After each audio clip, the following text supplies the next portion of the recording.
My first drink.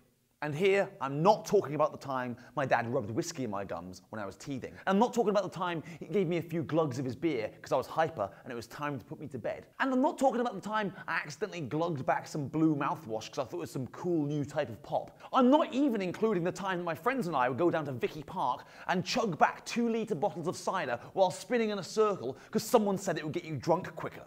No. My first legitimate drink was when I was 14. My dad was the tenant of some run-down pub in a grim part of town, and my brother and I used to work for him on the weekends for some modest pocket change. One particular night, we'd closed up, and my dad, my brother, and a few of the regulars are hanging around for a cheeky after-hours pint or two.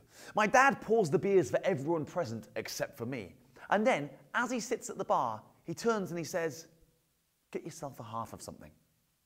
I act like it's the most normal thing in the world and just say, yeah, I'm gonna have a half of Guinness. To which my dad replies, "Have what you want, but make sure it's just a half."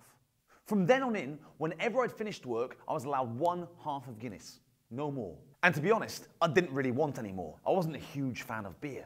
No one my age was, especially beer sanctioned by a parent. Once the illicit nature was taken away, there was no real point in drinking, other than to tell my friends at school I was actually allowed to drink, which of course they didn't believe anyway. And plus, I'd had my fill of watching my brother throw up psychedelic patterns of puke on the steps outside the pub after a heavy session of Pernod and blackcurrant cordial, the working class drink du jour.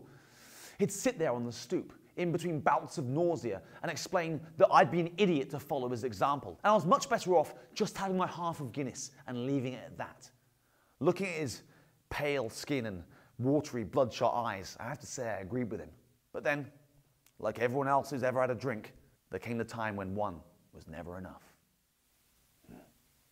Let's get mashed up.